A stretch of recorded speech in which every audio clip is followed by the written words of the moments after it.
सबसे पहले तो मैं हमारे शास्त्र, उसी प्रकार से उनका ये अनुशासन अर्थात आर्य विनय, श्रेष्ठ ब्रह्मचर्य और यह संघ जो आर्य मार्ग पर आरूढ़ है, ऐसे इन तीन रत्नों को वंदन करते हुए मेरे उपाध्याय जिनके कारण मुझे इस बुद्ध शासन में उपसंपदा मिली है, उसी प्रकार मेरे सभी आचार्य और कल्याण मित्रों के प्रति मंगल कामना करते हुए उपस्थित सभी उपासक उपासिकाओं को साधुवाद।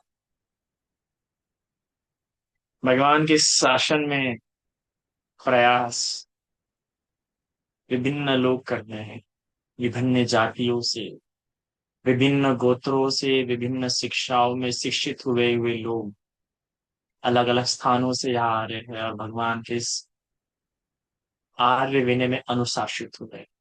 कितना सुंदर ही वो भगवान का सपना था जो भगवान को बोधि के पहले प्राप्त हुआ था, जो बोधि के पहले भगवान को सपना आया था कि भिन्न भिन्न रंगों के व्यक्ति कपड़े धारण किए हुए भगवान के शरण में आ रहे और सभी सफेद वस्त्रधारी हो जा रहे, शुभ्र विशुद्ध, 7 प्रकार की विशुद्धियों से युक्त हो जा रहे, वह स्वप्न था। और भगवान के समय में भी ये हुआ, भिन्न भिन्न समाज से, कोई क्षत्रिय कुल से, कोई ब्राह्मण कुल से, ब्राह्मण में भी भिन्न भिन्न कुल थे, भिन्न भिन्न गोत्र थे, काश्य, अश्वलायन, भारद्वाज, इस प्रकार से भिन्न भिन्न गोत्र से आ रहे थे। और ऐसे नहीं कि वो छोटे मोटे ब्राह्मण थे, निगम के निगम, ग्राम के ग्राम जिनके अधीन थे, ऐसे वह ब्राह्मण जिनको उस समय के राजाओं ने पूरे का पूरा ग्राम, पूरे का पूरा निगम, पूरी की पूरा सिटी लेके रखी थी। और उसके सानिध्य में, उसके अंदर में उनके अंदर में वो ग्राम थे, बड़े बड़े निगम थे उनके अंदर। उसका पूरा ब्याज, पूरा टैक्स, पूरा कर उनके पास आता था। अर्थात उस ग्राम के पूरे राजा ही एक तरीके से हुआ करते थे। ऐसे महान महान ब्राह्मण, ऐसे महान तो ठीक नहीं रहेगा, पर ऐसे धनवान धनशाली, और ऐसे कुछ कुछ तो 7 पीढ़ियों से जो शुद्ध हुआ करते थे कुल से, जो पूर्ण प्रकार से वेदों में और 62 कलाओं में जो परिपूर्ण थे, ऐसे भी ब्राह्मण भगवान के पास आए, भगवान की शरण में आए। उसी में से एक ब्राह्मण थे कूटदंत ब्राह्मण। यह कूटदंत जो ब्राह्मण है, बड़ा, इसका बड़ा नाम था भगवान के समय में। यहाँ तक कि देखने का में सुत्ता ही मिल जाता, कूटदंत सुत्ता करके। जो कूटदंत ब्राह्मण, इसके सानिध्य, इसके अंदर में एक पूरा ग्राम था। यहाँ तक कि ये मगध राज्य में रहने वाला बिंबिसार के अधीन था, पर इसके अधीन भी एक गांव था पूरा, और बहुत धनवान था, महाधनवान महाशाली। ऐसा एक कूटदंत ब्राह्मण, इसने एक यज्ञ का आयोजन किया था। और उस यज्ञ के चलते कई सारे भिन्न गांवों के, भिन्न प्रांतों के ब्राह्मण इसके निवास स्थान पे आए हुए थे और ठहरे हुए थे। 500,000 भिन्न भिन्न कुलों के, भिन्न भिन्न ग्रामों के नायक, भिन्न भिन्न ग्रामों के महाशाली, महाधनवान ब्राह्मण इस कुदन ब्राह्मण के यहाँ पे आयु में ठहरे हुए। तब पता चला कि इसी के ग्राम में, अंबरठिका वन में, भगवान बुद्ध आए हैं, विराजे हैं। इसको जब ये कीर्ति भगवान की पता, क्योंकि उस समय तक भगवान की कीर्ति फैल चुकी थी कि भगवान क्या है, किस प्रकार भगवान विद्या और चरण से युक्त है, उनमें कितने प्रकार की विद्या है। कई लोगों के लिए सिर्फ ये शब्द ही काफी था भगवान के प्रति कि भगवान विद्या और चरण से युक्त है, क्योंकि ये शब्द अपने आप में अद्भुत है। कितने प्रकार की विद्या है, कितने प्रकार के चरण है, 6-7 प्रकार की तो विद्या ही है जिससे भगवान युक्त थे। किस किस प्रकार की विद्या थी? मनोमय विद्या थी, सामने वाले की मन की बात जानते थे। सॉरी, पचित्त ज्ञान की विद्या थी, अर्थात सामने वाले के चित्त में, मन में क्या चल रहा है उसको भगवान बुद्ध जान लेते थे। मनोमय विद्या थी, अर्थात अपने मन के अनुसार अपने शरीर को ढाल सकते थे, अपने ही समान कई सारे आकृति या कई सारे आकार बना सकते थे। आसमान में उड़ने से लेकर दीवारों के आर पार जाने की भगवान को विद्या थी। यहाँ तक कि कौन किस कारण से किस योनि में उत्पन्न हुआ, इस प्रकार से दिव्य चक्षु भी भगवान को थे। अर्थात और इसके अलावा विपश्यना ज्ञान भी भगवान बुद्ध को प्राप्त था। इस प्रकार से भिन्न भिन्न विद्याएं भगवान को प्राप्त थी। तो इतनी विद्याओं से भगवान युक्त थे। कैसे कोई भगवान के प्रति आकर्षित नहीं होगा, कैसे कोई जाके भगवान से मिलने की चाह नहीं रखे। और सिर्फ विद्या ही नहीं, चरण भी थे, 15 प्रकार के चरणों से युक्त थे, इंद्रिय संयम थी, शील संपन्न थे, अर्थात और भी श्रद्धा संपन्न, विद्या संपन्न, त्याग संपन्न, इस प्रकार के 15 प्रकार के चरणों से युक्त थे।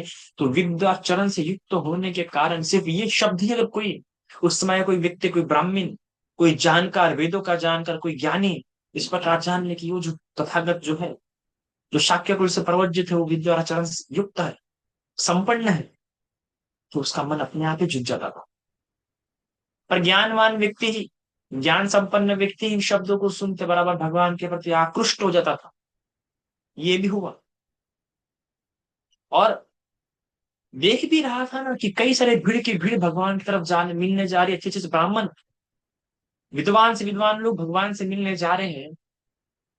इसका भी मन हो रही कि हम भी जाके देख लें, उन विद्या और चरण से जो युक्त भगवान है उनसे जाके मिल ले।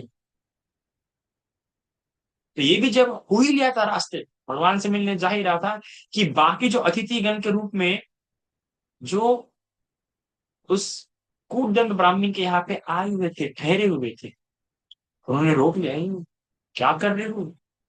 अरे तुम 7 पीढ़ियों से, 7 कुलों से, माता से भी और पिता से भी शुद्ध ब्राह्मण हो, ज्ञानी हो, महाधनवान हो, महाधनी हो।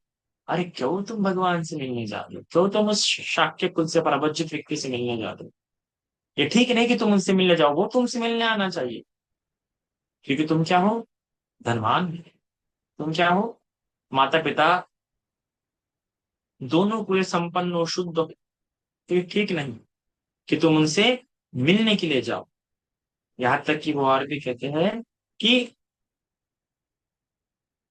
या तो अगर आप श्रमण गौतम के पास जाएंगे, क्योंकि आप तो ग्राम के एक तरह से पूरे आपके अधीन पूरा एक ग्राम है, अगर आप श्रमण गौतम से मिलने जाएंगे तो उनकी प्रतिष्ठा बढ़ेंगे और आपकी प्रतिष्ठा कम होगी। ये अच्छा ही हो कि आप ठहरे रहे, वो आपसे मिलने के लिए।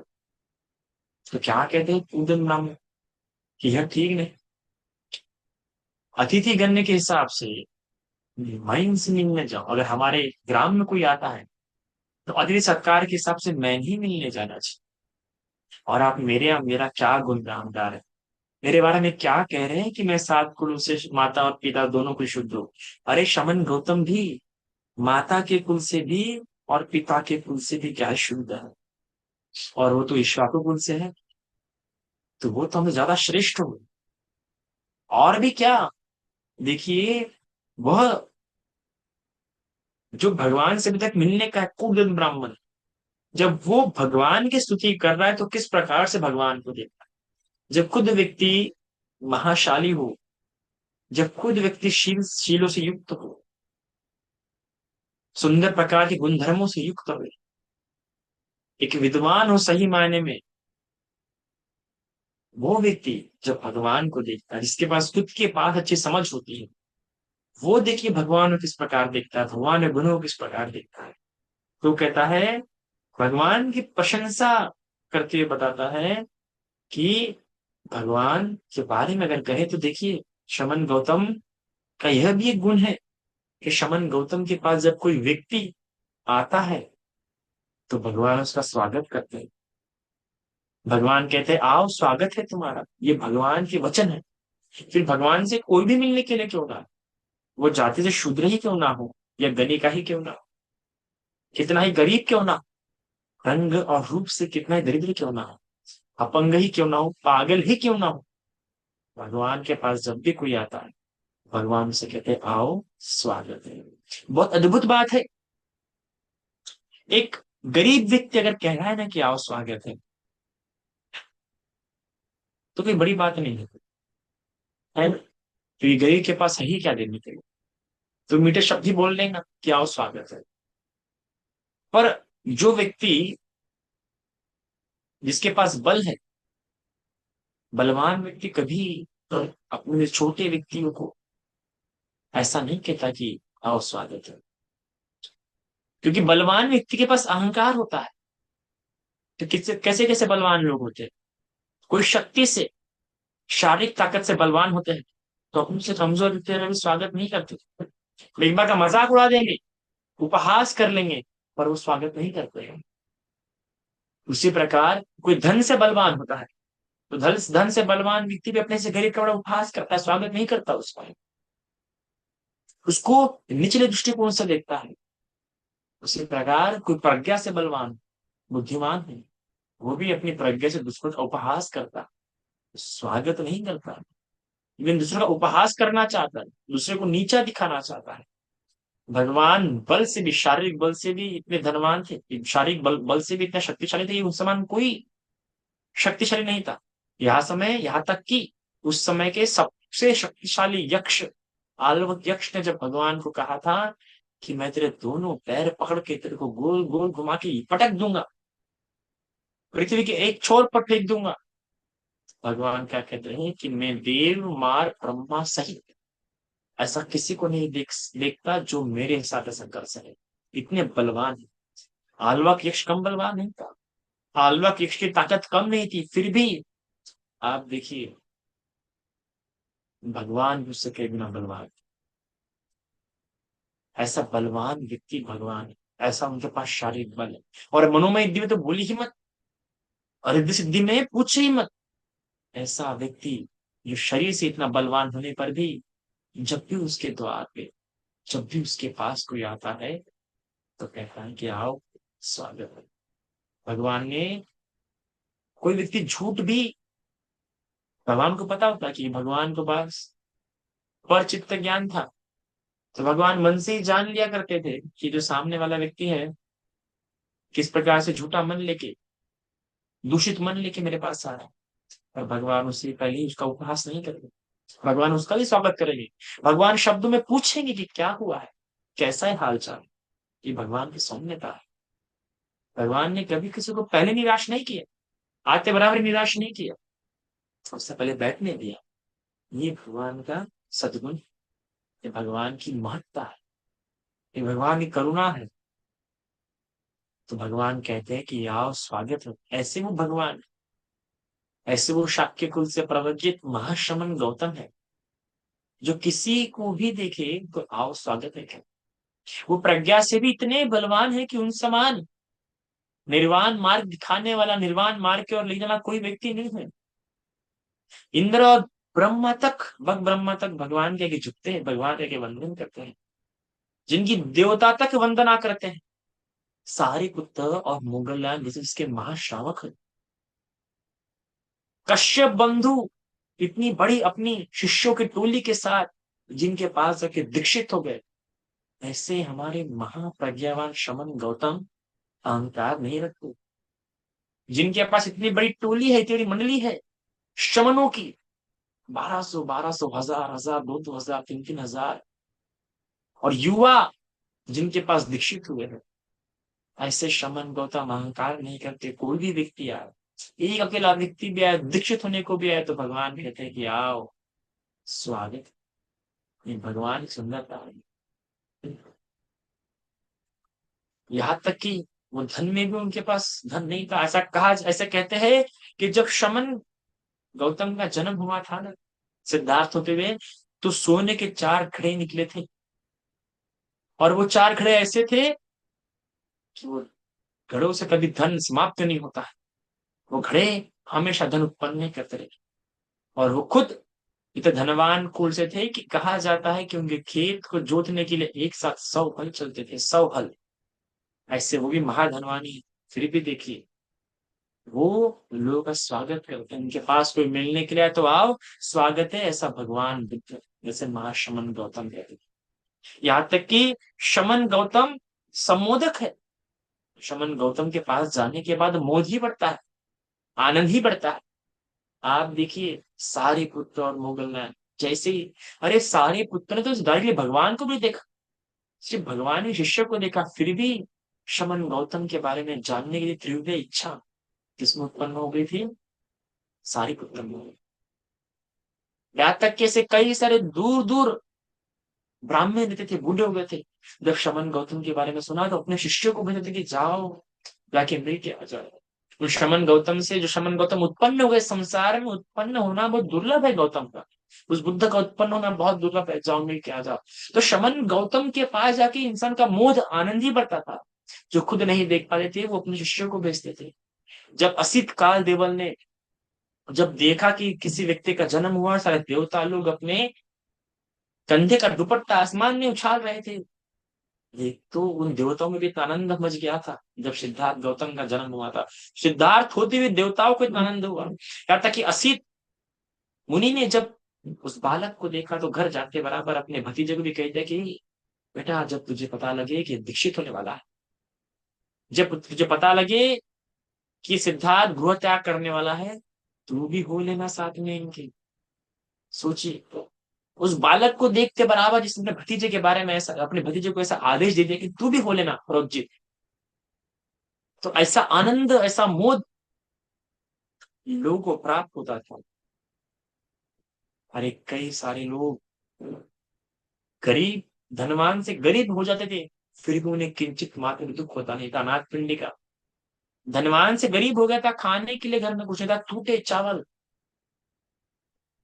पकाते थे उस घर में, इतना गरीब हो गया था। फिर भी उसे किंचित मात्र भी क्या हुआ, पछतावा नहीं हुआ था, लेश मात्र भी आनंद आनंद बढ़ते जा रहा था। ऐसा मोद होता था, ऐसा प्रसन्न चित्त होता था। तो श्रवण गौतम के पास जाके ऐसा आनंद ही होना है। अरे जब विशाखा की नातिन प्रिय नातिन की मृत्यु हो गई थी, बिहार में जाके बैठी थी, तो जब बुद्ध से मुलाकात हुई, बुद्ध से बात हुई, तो जैसे उसका दुख दूर ही हट गया।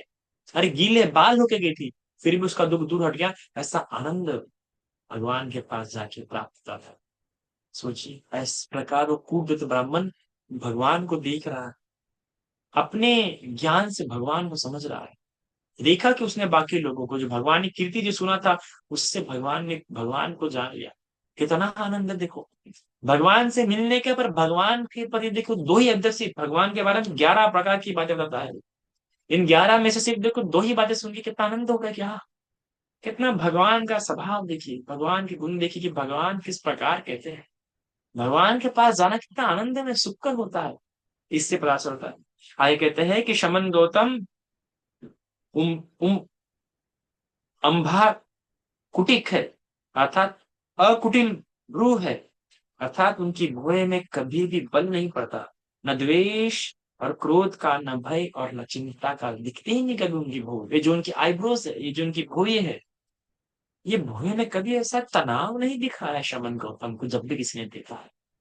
यहाँ तक कि चिंचा मानविका ने जब भगवान पे आरोप लगाई थी, किस प्रकार का आरोप था सोचिए, भरी सभा में राजा आगे बैठा, इतनी बड़ी ब्राह्मणों की सभा है और इतना आरोप, सोचिए गर्भ दिखाती है, अपनी पेट में पोटली लगा के आती है, और वो जिसमें कई दिनों तक भगवान के आश्रम में गई है, कई दिनों तक उसने चाल रचने में समय दिया है।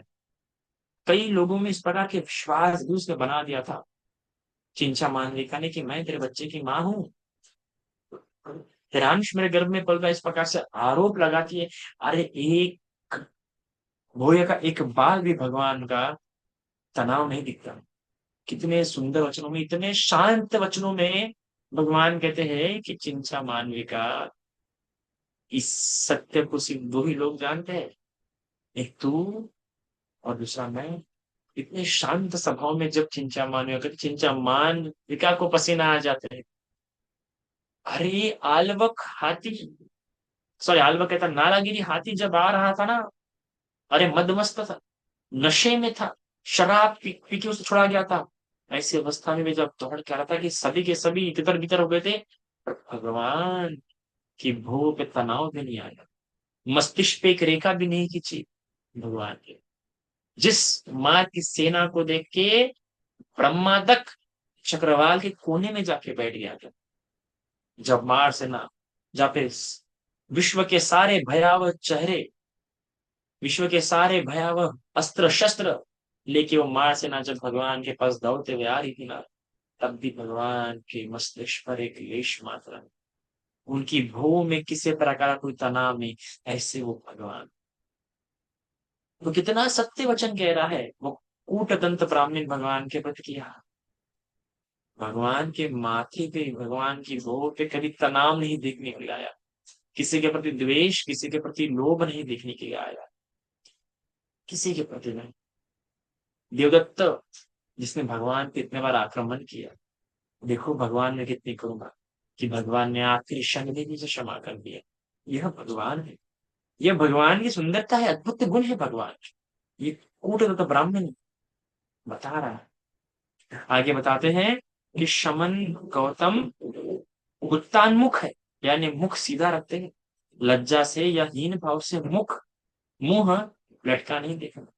आज तक भगवान का जो मुख है मेरा सीधा रहा। कहीं भगवान का मुख ऐसा लटका हुआ नहीं दिखा गया कि भगवान किसी बात को लेकर उदास होंगे। एक बार आनंद भी उदास हो गए थे जब भगवान पे आरोप लगाया था, जब भगवान के विहार के पीछे लाश मिली थी। लाश मिली थी तो जब सभी लोग भगवान पे आरोप लगा रहे थे, भगवान के संग पे आरोप लगा रहे थे, भगवान के संग को विषादन नहीं दे रहे थे, कुछ ना कुछ बोल रहे थे, तो आनंद व्याकुल हो गया था। पर आनंद आके भगवान को कहता है कि भगवान चलिए हम यहाँ से चलते, यहाँ के लोग ठीक नहीं, यहाँ के लोग आप पे आरोप लगाते हैं, आपके बारे में, हमारे संघ के बारे में कुछ ना कुछ भिन्न कहते हैं, चलिए भगवान यहाँ से चलते।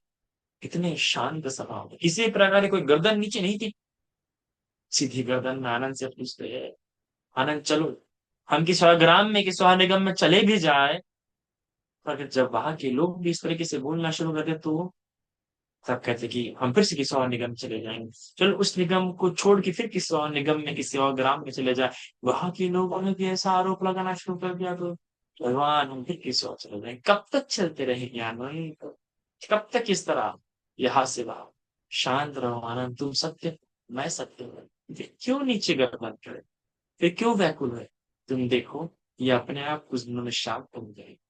भगवान कठिन से कठिन स्थिति में भी कभी गर्दन नीची लटकाए कभी नहीं चले, हमेशा शांत रहे। ये भगवान की सुंदरता है। सोचिए कितने अद्भुत रहे कि भगवान की गर्दन कभी नीचे नहीं गई, ना उदासीनता में, ना किसी चिंता। आरोप भी लगाए गए, भगवान क्यों निंदा हुई है, पर भगवान नहीं, कभी व्याकुल नहीं दिखे, कभी चिंता नहीं दिखे। जब इतना बड़ा संघ दो भागों में विभाजित हो गया, देवदत्त के पीछे जब संघ हो लिया, तब भी भगवान निराश हो, गर्दन नहीं लटका है, नहीं, भगवान ऐसा नहीं कर रहे। तो ये भगवान का एक गुण है। ये कौन बता रहा, कूटदंत बता, कौन भगवान को इस प्रकार से देख रहा, किसके सामने भगवान की छवि ऐसी बनी है, उस कूटदंत ब्राह्मण के सामने जिसने कभी बुद्ध को नहीं देखा, बस सुना है। सोचिए जब किसी व्यक्ति के ऐसे गुण सुने हो तो कितना अद्भुत लगता होगा कि ऐसे है भगवान, कि हम तो भी व्याकुल स्थितियों में इतने प्रकार के हमारे चेहरे के हाव भाव हो जाएंगे, उदास हो जाएंगे, पर भगवान किस प्रकार शांत है, मृदु है, उजू है। आगे क्या बताते हैं कुलीन ब्राह्मण कि शमन गौतम पूर्वभाषी है, स्वयं पहले करके आगंतुक से बात आरंभ करते हैं। बहुत बड़ी बात होगी, पूर्वभाषी है, अर्थात कि शमन गौतम पहले बोलना शुरू करते हैं। जब भी कोई नया आएगा, बहुत ही कई बार नए नए लोगों को समझता नहीं क्या बोले, कई शुरू करे शमन गौतम, जिन्होंने एक ब्रह्मचर्या जैसी परंपरा को स्थापित किया, निर्वाण जैसे अद्भुत और संस्कृत धर्म की खोज की, लोगों के सामने प्रकट किया। वो शमन गौतम जो बुद्ध हुए, वो बुद्ध जिनका उत्पन्न होना बहुत दुर्लभ है, ऐसे शमन गौतम जिनकी प्रज्ञा असीम है, वो शमन गौतम के आगे मैं क्या बोलूंगा, क्या ही पूछूंगा, क्या ही मेरे मुंह से शब्द निकलेंगे, ऐसे व्यक्ति की अवस्था होती है। और कई लोग होते हैं कि मैं क्यों शुरू करूं, मैं क्यों बोलूं, पर वो शमन गौतम ऐसे नहीं, वो शमन गौतम करुणावान है। वो शमन गौतम स्वयं ही शुरू करते हैं बातें करना, स्वयं ही शुरू करते हैं सामने वाले से पूछना, हाल चाल पूछ कि कैसे हो गए। ये शमन गौतम की सुंदरता है। ये शमन गौतम का उजूपटीपन्न होना बताता है कि सीधे रास्ते पे चलते हैं, उजू मार्ग पे, सीधे मार्ग पे, सरल मार्ग पे चलने वाले सरल व्यक्ति है वो, कि स्वयं ही पूछ लेंगे, स्वयं ही बात करना शुरू करेंगे। कितने अद्भुत है। कितने ही बार जब भिक्षु संघ शाम में बैठ के बातें करता था, तो भगवान स्वयं ही जाते थे और पूछ लेते थे। भगवान को पता है कि किस विषय में बात शुरू है, और भगवान स्वयं पूछ ले कि भिक्षु किस विषय में चर्चा शुरू हुई। जब भी कोई घटना किसी के साथ हो जाती थी, कोई भिक्षु अगर रास्ते से आते हुए कोई दुर्घटना हुई, कोई तकलीफ हुई, भगवान को पता है कि साथ क्या घटना हुई, क्या उसको रास्ते में बुरी घटना हुई। फिर ही भगवान पूछेंगे उससे कि कुछ सब कुशल मंगल तो हुआ, सब ठीक तो, ताकि व्यक्ति सामने से बोल सके। क्योंकि कई बार आज भी मनोविज्ञान में ऐसा कहा जाता है कि शब्द, जब व्यक्ति अपने भाव प्रकट नहीं कर पाता, तो व्यक्ति अंदर से खोखला होते जाता है, अंदर से व्यक्ति टूटता हुआ जाता है। और कई बार मनोविज्ञान में कहा जाता है कि सिर्फ इतना पूछना कि क्या आप ठीक हो, सब कुशल मंगल, तो बहुत बड़ा गहरा भाव व्यक्ति हृदय में उत्पन्न करता है। तो भगवान ने स्वयं हर व्यक्ति से ये नहीं देखा कि सामने वाला कैसा व्यक्ति है, अब अभिमानी व्यक्ति, अहंकारी व्यक्ति है, नीच कुल का है या श्रेष्ठ कुल का है, भगवान तो सब पूछ लेते हैं, कुशल मंगल तो है। खुद ही भगवान शुरू कर देते थे बातें करना। ये भगवान का गुण, कितनी अद्भुत बात है। शमन गौतम चारों परिशोधों में सत्कृत है। जो चारों परिशोधी होती है ना, इन चारों परिशोधों में क्या है, देव, माण, ब्रह्मा और मनुष्य, ये चारों परिशोधों से क्या है, भगवान सत्कृत है, सत्कारित है। देवता तक भगवान में गौरव करते हैं, ब्रह्मा तक भगवान में गौरव करते हैं, मनुष्य तक, मनुष्यों में श्रेष्ठ लोग तक भगवान का गौरव करते हैं, राजा महाराजा तक भगवान का गौरव करते हैं। इस प्रकार भगवान पूजित है, गौरवित है। शमन गौतम जिस गांव, इस नगर में विहार करते हैं, उसे अमनुष्य यानी भूत प्रेत लोग को सताते नहीं। जिस गांव में भगवान चले गए, वैशाली इसका अद्भुत उदाहरण है। किस प्रकार के भयावह यक्ष, प्रेत, पिशाच वैशाली में प्रवेश कर चुके थे, और भगवान के आगमन से ही दीवारें तोड़ के यक्ष प्रेत भाग गए। फिर कभी सताया नहीं वैशाली के लोगों को, संपन्न थे वैशाली। जी, भगवान का वैशिष्ट है। आल्वक यक्ष जब भगवान शरण में आ गया, तो जिस निगम में लोगों को सताना था, परेशान रखा, इस निगम के लोगों को सताना आल्वक यक्ष ने बंद कर दिया।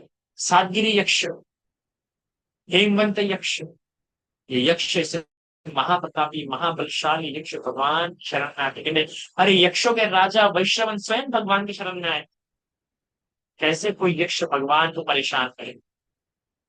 इसके अलावा शमन गौतम सभी गणाचार्यों में प्रधान कहे जाते हैं। यहाँ तक इस समय जो संजय बेटी पुत्र, यहाँ तक कि कश्यप बंधु, गया कश्यप नदी, कश्यप कबीला, कश्यप जो श्रेष्ठ उससे मान्य थे, वो भी शमन गौतम की शरण में जा चुके थे। तो सोचो सभी गणाचार्यों में शमन गौतम श्रेष्ठ थे। क्यों? क्योंकि राजा प्रसन्न जी, अदादा शत्रु, यहाँ तक कि बिंबिसार तक भगवान के शरण में आ चुके थे। ये राजर्षय शमन गौतम को संत को प्राप्त था, इसलिए भी शमन गौतम कई सारे गणाचार्यों में श्रेष्ठ माने गए।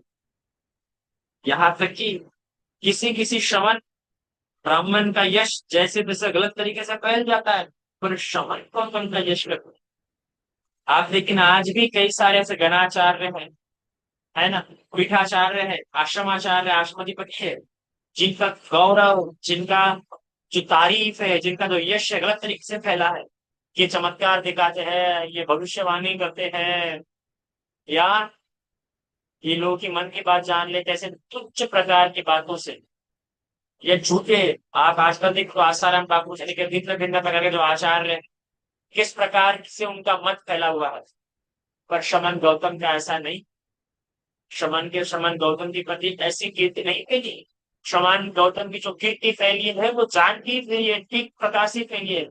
उनके प्रति कोई आज भी देखिए कई सारे बाबाओं के प्रति या कई सारे अलग अलग गुरुओं के प्रति भी ऐसे भिन्न भिन्न प्रकार के मत फैले हुए कि वो ऐसे है, शेर उनके आगे में आके बैठते हैं, या फिर हंस उनके पास आके बोलते हैं, या वो पक्षियों से बात कर लेते हैं, भिन्न भिन्न प्रकार अलग तरीके से।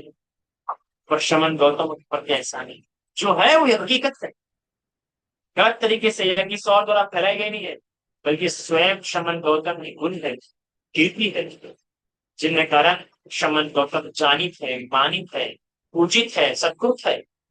भगवान गौतम, अरे देवताओं ने देखा है ना, देवताओं से कौन सी बातचीत हुई, ब्रह्माओं से कौन सी बातचीत की, उनके द्वारा पूजित है शमन गौतम। यहाँ तक कि शमन गौतम का अनुपम विद्या आचरण संपन्न है। कहा था कि राजा बिंबिसार और ब्राह्मण नेता कौशल साधी नहीं, बल्कि कौशल नरेश प्रसन्नजीत और उनके पुत्र भार्या सभी, राजा तक ही नहीं, राजाओं की पत्नियां और उनके बच्चे तक, हमने के राजा प्रसन्नजीत का जो पुत्र है जीत राजकुमार, उसने तक भगवान को अपना वरदान किया है। ऐसे भगवान सचमुच है, उचित है। उन शमन गौतम का इस प्रकार से क्या फैला है, कीर्ति फैली है। इस प्रकार से देखिए आप, इस प्रकार से देखता है, कौन देखता है,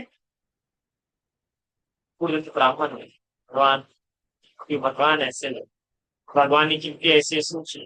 तो क्या कहते हैं वो बाकी लोग जो खुद पूर्ण ब्राह्मण को रोक रहे थे, वो कहते हैं कि कुतंत्र, तुम जिस प्रकार से सिद्धार्थ गौतम के शमन गौतम में गुण बता रहे हो, अगर सही में ऐसे ही शमन गौतम में गुण है, तो अगर हमारे पीठ पे कोई बोझ ही बांध दिया जाए ना, बड़ा सा पत्थर भी हमारे पीठ पे बांध दिया जाए ना, तो भी हम उस रास्ते से पे चलेंगे और गौतम बुद्ध से मिलने के लिए जाएंगे। अगर क्योंकि ये गुण बहुत दुर्लभ है, ये गुण इतना आसान नहीं। कुछ इसे इन गुणों को सुन के भगवान की बड़ी इतनी श्रद्धा आ गई कि जो लोग पूर्ण धन ब्राह्मण को रोक रहे थे, ब्राह्मण ने खुद वचनों से उनके मुंह से निकल गया कि अगर हमारे कंधों में बोझा भी बांध दिया जाए, उधर पत्थर ही बांध दिया जाए, तो भी हम चलने को तैयार हो जाएंगे हम शमन गौतम से मिलने के लिए, और सीधे शमन गौतम से मिलने के लिए। और जब मिलने के लिए गए, तो वो खुद भगवान के दर्शन से लाभान्वित हुए, सुधापति से अवस्थाओं में फलित हुए, और भगवान के शासक बनने शुरू।